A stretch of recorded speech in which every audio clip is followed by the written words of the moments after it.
But let's have a little look now at the whole story of the rise and decline of the West, because the rise and decline of the West is a very sticky idea in global history.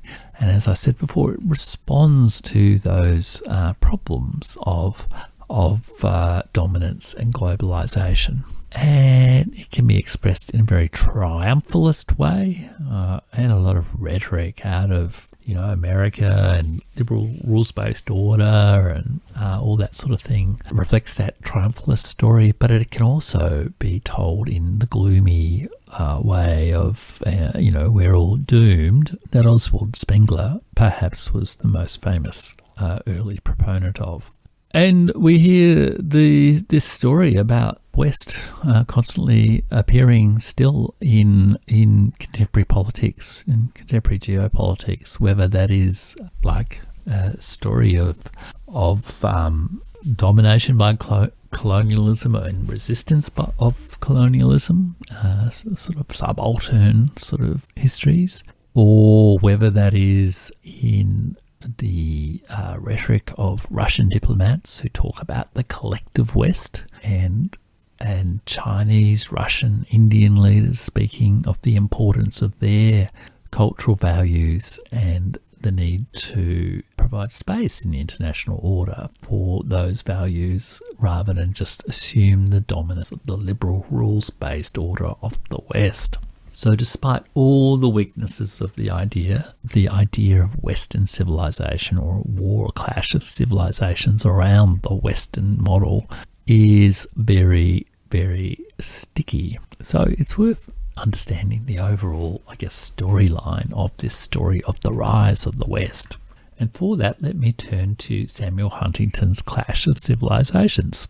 So Huntington's sort of summary account in The Clash of Civilizations may be taken as a sort of a primer to this general story of Western civilization, the rise of the West, which in some form or other we in Australia and other liberal democratic countries have really absorbed pretty intensively through our years in movies and TV shows and school histories and all the rest of it. So the story goes that European Christendom sort of began to emerge as a distinct civilization in the 8th and 9th centuries, when up until then it had really sort of lagged behind, letting aside the whole story of Byzantium and that sort of thing. But nonetheless, there starts to be a reawakening of a concept of the West, which with some heritage from Rome in the 8th to 9th centuries. And then between the 11th and 13th centuries, European culture began to develop, facilitated by the use of both some elements of Islam and Byzantium, particularly those that express the classical heritage of Greece and Rome. And there was the growing schism between the Catholic West and the Orthodox East of Europe, or indeed of African and Middle Eastern type Christianity. And then ultimately there's a bit of a struggle and a growth of independence of towns and from the church, and the state from the church. And in around about 1500, the renaissance of European culture was underway, and social pluralism, expanding commerce and technological achievement provided the basis for a new era in global politics.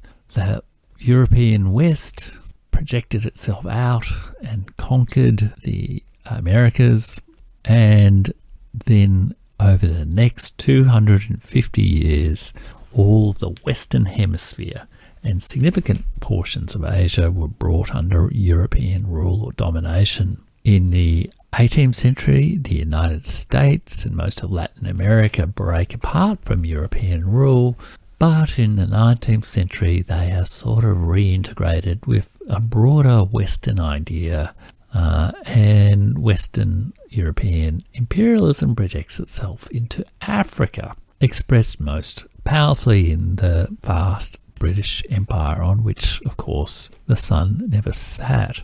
Ultimately, rival civilizations are either eliminated or subjugated, or profoundly subordinated to Western influence. According to Huntington, only Russian, Japanese and Ethiopian civilizations, or governed by highly centralized imperial authorities, were able to resist the onslaught of the West and maintain meaningful independent existence. For 400 years, intercivilizational relations consisted of the subordination of other societies to Western civilization.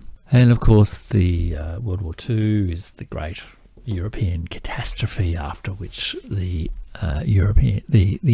colonial empires of the European powers falls apart, and America becomes the keystone of the liberal world order, opposed to those damn Russians yet again. So that's, I guess, broadly the story of the Western civilization, and many people, and Neil Ferguson perhaps is a good popular example, have tried to find in that story something quintessentially, a quintessential explanation somehow that it would explain the dominance, of the Western powers, whether it's their ideas or their technology or their unique endowment of resource assets or something else. And I think, as we've seen, Fernandez Amesto, for example, says some of it is just chance, and who managed to control the trade winds first. And in some ways, the success of the West in defeating the Soviet Union that led to the unipolar moment encouraged thinking about the West as if that was a bad habit in Western colonialism. It became a shockingly bad habit after 1989 amongst Americans in thinking about Western civilization as a universal civilization, somehow exceptional, somehow immortal, somehow representing the end of history. Of course, Francis Fukuyama's The End of History is of this era and of that mode of thinking. The ideas and the culture of the West were the final and the best solution to problems of politics and social order. And Samuel Huntington's book Clash of Civilization was in fact something of a criticism of these views. It was really sort of saying, for God's sake, guys, you've got to draw back a little bit here and have a bit of strategic empathy with other civilizations. But it was widespread, and it reflected itself in all sorts of different, somewhat buried versions of the idea. So the Indian Jamaican kind of scholar, V.S. Naipaul, I'm not sure whether exactly what his heritage is, but he's certainly, I think, got some Indian heritage. V.S. Naipaul spoke about the dream of a global civilization or a universal civilization. The whole idea of a liberal rules-based order or a new world order that George Bush Sr.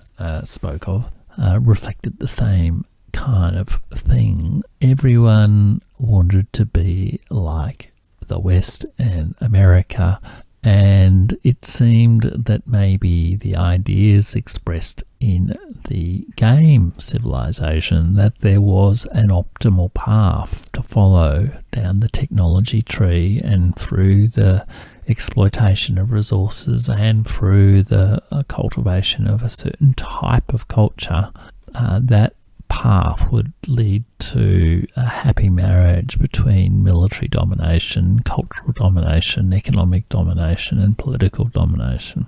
And Samuel Huntington's Clash of Civilizations was, I guess, a way of trying to reintroduce some modesty in thinking about these cultures to the newly or perhaps falsely, or the hubris of the new American elite who felt that they had won the world game of history.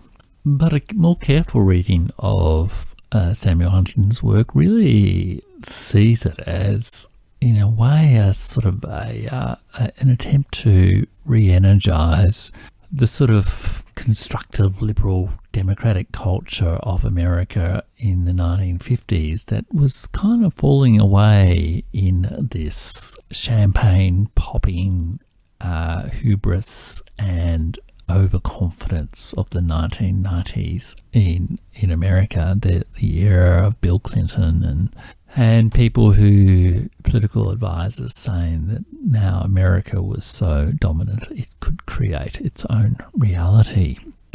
So he actually wrote that the greatest threat really to world peace was the over-assertiveness of Western universal beliefs in its own values. He says, in the emerging world of ethnic conflict and civilizational clash, Western belief in the universality of Western culture suffers three problems. It is false, it is immoral, and it is dangerous. And it is dangerous partly because it could lead to a major intercivilizational war between core states. Dangerous to the West because it could lead to the defeat of the West. And here Samuel Huntington was very much influenced by the concepts of, I guess, Spengler's ideas of, birth, life, death. All civilizations go through similar processes of emergence, rise and decline. But I think the American 50s romantic of Samuel Huntington believed that perhaps the West was an exceptional civilization, one that had a unique blend of ideas of individual liberty, democracy, rule of law, human rights, and cultural freedom. So, although he was very aware of the dangers of thinking of an overly assertive West talking about its universal values, he nonetheless tended to ultimately have a sentimental attachment to an older America that he felt represented the indispensable nation, and that was losing its sense of cultural cohesiveness and moral core. And his book was in some ways an attempt to restate the value of that moral core so that the dominant world power could act with more grace in the world and so not mess things up. Sadly, I guess, America did not take Samuel Huntington's advice. And like many, big books in world history, his work was probably also sadly misunderstood. Concepts of modernization and social development, all these sorts of things, these are all similar ways of talking about the rise and fall of civilizations as an organic or natural system. I think, as well as looking at Fernandez Amesto's book, though, there is one other great book by British historian John Darwin called After Tamerlane, The Rise and Fall of Global Empires 1400 to 2000, that wrestles with these same problems but